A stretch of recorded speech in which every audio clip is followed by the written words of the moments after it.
You are Locked On Braves POSTCAST, part of Locked On Sports Atlanta, your team every day.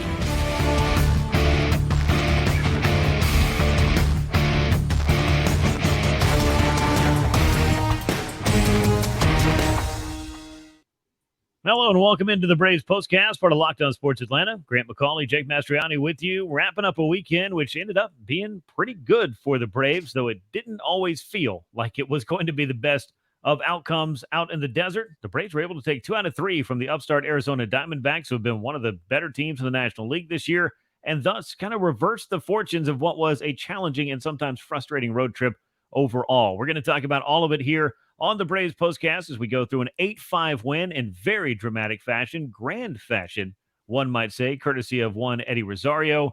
And we'll get into all of that here shortly. But I want to remind you to subscribe to Locked On Sports Atlanta right here on YouTube. Click the bell to get notified every time we drop a new episode.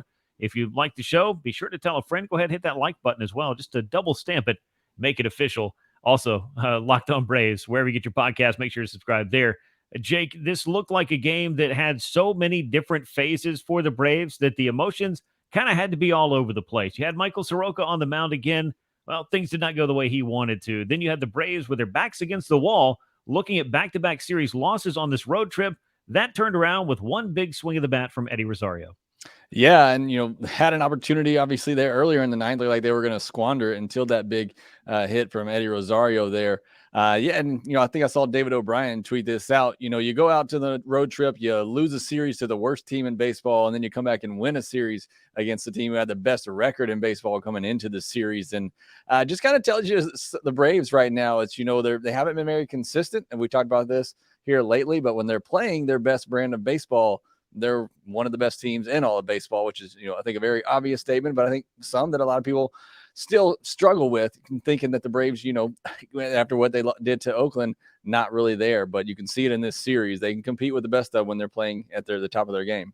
Absolutely. And all or nothing thinking typically doesn't get us very far, and it has a wide range of emotions. The pendulum will swing back and forth, but you're right. The Diamondbacks did come into this series with a share of both first place in the National League West and the best record in the National League. That is something to be said, because I don't know that too many people looking at where the Arizona Diamondbacks were a year ago would be expecting them to be there. But I'll tell you this, and we'll get into the game in a moment, but just kind of just to really kind of hammer home exactly what this series was, the Diamondbacks are a legitimate team, Jake. I think that they've got a lot of talent. I think they've got some staying power this year. They're going to be kind of a fun team to watch in what is typically a very tough division to win and beat the LA Dodgers. Like, you've got to do something crazy, like maybe what the Giants did a couple of years ago, winning all those games. I don't know if Arizona can do it, but I'm not going to bet against them because they have got a very, very well-rounded team that knows how to play baseball. Yeah, they're really good. And, I can do without seeing Corbin Carroll for a while. I mean, the guy was just an absolute pest this weekend against the Braves, taking runs off the board, putting runs on the board for the Diamondbacks. Very good young player there, obviously one of the top prospects in all of baseball coming into the season. So they had a very good team over there. Zach Gallen, as we saw today, I think he was probably the NL Cy Young front runner coming in there with Spencer Strider and others there. A really good team over there in Arizona. I think you're right. I think they're going to be, they're going to have a say in that NL West over there. Yeah, they're most certainly going to have a say in what the playoff picture in the National League looks like. And if this is a little bit of an October preview, it's good to know that the Braves can hang with a team like this, because I think the Diamondbacks certainly gave it everything they had in this series. And for the Braves to be able to bounce back and win against one of the tougher teams after letting a series slip through their fingers, that I think is, again, a great way to punctuate this road trip. But let's get into it. The box score, the line score at the very least of game number 59 of the year. A win for the Braves, who are now 35-24. 8 runs, 14 hits, no errors, 8 men left on base. Diamondbacks now 35-25. 5 runs, 8 hits, 1 error, and 8 men left on board. AJ Minter picks up the win in relief. We're going to talk all about kind of how that thing went on the mound, but I think that starting where the Braves were able to win this game will probably be where we get going. Miguel Castro was on the losing side of it. The grand slam home run from Eddie Rosario, in case I buried the lead. 2 outs in the 9th inning, bases loaded. Eddie Rosario steps up and puts one over the right field wall to give the Braves the 8-5 lead. Raisel Iglesias comes on, locks down his 7th save to close it out. The Braves take 2 out of 3 from Arizona. Time of game, 3 hours, 13 minutes, 32,401. We're on hand to see it, and a lot of enthusiastic Braves fans could be heard at Chase Field no matter what they tried to play over the PA to drown them out at times. It was a very big ovation when Eddie Rosario hit that home run. The Eddie chants were just echoing through Chase Field. I thought that was pretty cool as well. So as we look at this game overall, I want to kind of focus on the offense. Then we'll work our way back to the pitching side of things and the start for Michael Soroka, things that didn't go right for him. The major league debut of AJ Smith Shawver, that's something that I think Braves fans could be very excited about. Those results were outstanding. And the Braves bullpen work in general was able to keep the game close, even though Arizona had jumped up and got that lead on them against Soroka. As you look at Ozzie Albies in this series and in this game in particular, wasn't, I think, the start to the road trip that he wanted, but finishing with a 4-hit day, including a game-tying 2-run homer he hit in the 4th inning, 4 hits in this one again, a couple of runs scored. Ozzie was doing some pretty good things for the Braves, and I don't know that there's a bigger and better performer than the guy that hit the clutch grand slam in the bottom of the 9th inning. But when you look up and down the box score and you see 14 hits on the board, you got to be thinking this Braves offense was clicking again. And this is back-to-back games, to the bigger point that I feel like we've seen a better quality of at-bats all around from this team, Jake. Yeah, I talked about it yesterday's podcast or this morning's, I guess you could say. But the offense for the Braves in these last 2 games, I mean, 9 hits against Zach Gallen in 6 innings. I mean, that's a pretty good performance right there. Yeah, they still weren't coming through with those big hits with runners in scoring position. I believe they were 2 for 10 with runners in scoring position in this one. So still struggling a little bit there. But this looks more like the Braves offense we're accustomed to, where they're coming at you every inning. Every inning they're putting pressure on you. And it's that offense that, you do that enough, and eventually they're going to get that big hit, as they did with Eddie Rosario in the 9th inning. So this has looked more like the Braves offense, again, that we're used to seeing, that every inning they're putting pressure on the other team, and they're setting themselves up for the possibility of putting up a crooked number. Now, we've seen that 2 games in a row. We do need to see it more consistently. Like I said, just over, really the last 3 weeks or so, we just haven't seen them put those at-bats together game after game for a stretch here. So really good to see that. You mentioned Eddie and Ozzie, 2 guys who I think really needed the series that they had in this one. They kind of been struggling a little bit. Eddie just absolutely went bananas, as he tends to do sometimes against these West Coast teams, but had to have it. I mean, just an incredible at bat there in the 9th inning to get the grand slam, and then Ozzie a 4-hit day. So good to see those 2 get going towards the middle bottom part of the order. Just great for this Braves offense. Yeah, Eddie with 2 home runs in the opener. Braves lose that, a 1-run contest. Then he helps out in the win on Saturday, then is able to come right on back. 0 for 4 heading into that at-bat against Castro. But you just were feeling like the way that inning was trending, I mean, the Braves needed to find the big hit, but Castro was not just like leaving the door cracked for him. He was basically opening the door wide and just inviting them to come on inside and make themselves comfortable. And fortunately, Eddie Rosario, he didn't even really have to kick down the door, but he did it, I guess, for dramatic effect, as the Braves got 4 runs on that one swing of the bat. The grand slam, his 5th of his career, the 8th home run of the season for Rosario, the 2-run shot for Albies, his 12th on the year. Looking at the top of the order, it's always a place I like to focus on. I know we do, just about each and every time we do one of these shows. 3 hits, 2 stolen bases, 2 runs scored for Ronald Acuna Jr. He was out there doing some big things again. He's up to .331 as far as the batting average is concerned, and 26 stolen bases. He's only 3 away from matching his total all of last season. I believe 118, 119 games. That is blazing a new trail, Jake, but it's nothing new for Ronald Acuna Jr. the way we've seen him playing this year. No, it's nothing new. Like you said, I mean, every day we're talking about something that he's doing, a 3-hit game, 2 more hard hit balls, and the stolen bases as well. I mean, he gets on and he scores runs, and, that's just the name of the game for Acuna there. He even had a 3-0 pitch to start the game, went after it and popped it up, but thought he was going to lead off the game getting on base again there. But just another, good game by him, setting everything up at the top of the order. When Ronald's going, it's easy to say this Braves offense is typically going to go, especially if those guys behind him get going. They each had 2 hits tonight as well, and Olsen and Riley. So getting Ronald on base, that's obviously key to this Braves offense going. Again, we talked about if Michael Harris could get going at the bottom of the order. He did have a walk, and this one had some good swings in this series. Big walk there. So, again, we get him going in front of Ronald, and then obviously got to get Olsen and Riley going as well. And I think they have been over the last week or so now. Then we're going to see this offense, take off. Yeah, it was kind of fun watching that 9th inning because, it wasn't a memorable day for Harris in this one when you just look at the box score, because he was 0 for 4, but he walked to lead off the 9th inning. Acuna with a little flare out to right field. He had runners on the corners immediately. So that's what I'm saying. I mean, felt eerily reminiscent, Jake, of game one of this series because they came in, the Braves did, trailing 5-4. So another one-run game, just like it was in the opener. Castro invited them in at that point. It took Lourdes Gurriel robbing Travis d'Arnaud of a potential extra base hit to short-circuit the Braves rally there, but there was no defensive play that was going to save him, even though the glove was lost over the wall in right field. Rosario's ball was not coming back.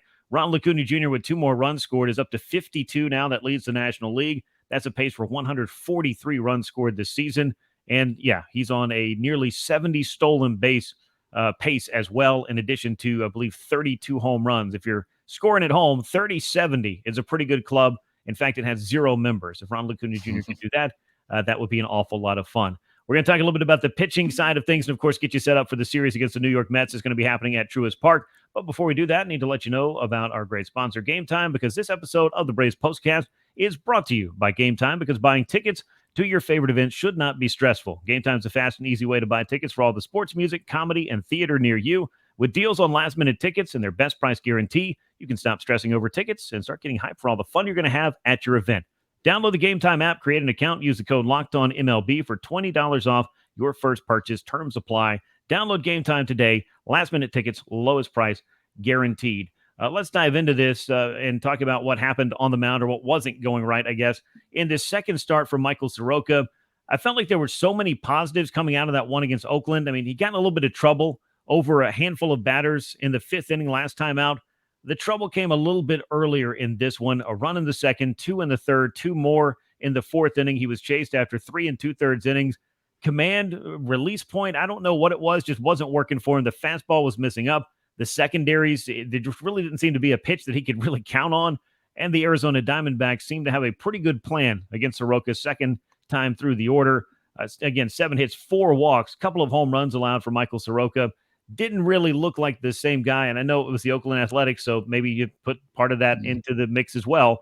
Arizona's a very talented lineup. I felt like, and I tweeted this as well, Soroka's just going to need more reps. And by more reps, I don't mean like just go pitch against hitters in AAA until you feel like you can come back to the big leagues. I mean, he's going to have to attack guys of this skill level and of this talent level in order to get himself back to being the pitcher that he knows he can be, that he has been in the past, but that he's trying to work the problem in a different way with this change in mechanics. And obviously a nearly 3-year layoff of pitching as a major leaguer. Yeah, I mean, that's going to be an adjustment. I mean, you think about the rules changes. I watched him, getting his hands checked as he came off the mound, just something else different since the last time he pitched in a major league game. And now you got the pitch clock and all that, which I know he's dealt with at the minor league level. But I mean, the game has even changed a good bit since the last time he was on a big league mound. So it's going to be an adjustment, take some time for sure, but not, as encouraged as I was after the first start. And again, maybe you do have to take the competition into account a little bit.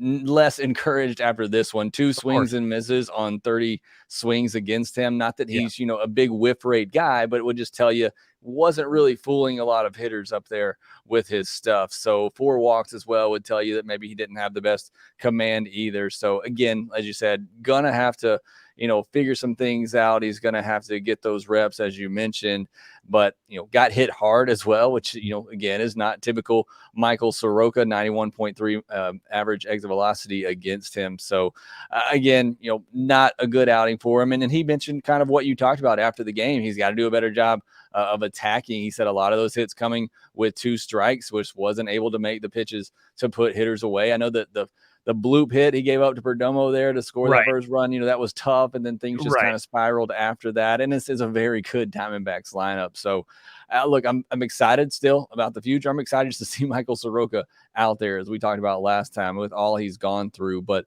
certainly, not nearly as encouraging as an outing for Soroka this time around. No, the Corbin Carroll home run, I think you could have lived with. The bloop hit, some bad batted ball luck. I mean, that's going to happen to every pitcher at some point in just about every outing that they have, or, it's not too long. If you go without it for a while, it'll find you eventually. But the 2-run homer by Ketel Marte, I mean, he just laid it in there, and Marte was just waiting on it. And I feel like there were at times, at least, especially with the fastball missing up so much and the other secondary pitches not really established as well, there was something he could lean on. It just felt like there were a lot of non-competitive pitches in some of the at-bats, not the entirety of the outing, but then it just felt like Arizona was able to eliminate some things. Soroka was still trying to kind of work through it and figure it out, but he made some mistakes, and the Arizona Diamondbacks definitely made him pay for it. Let's talk about something that was a little more promising and something that we've been looking forward to for about 5 or so days now.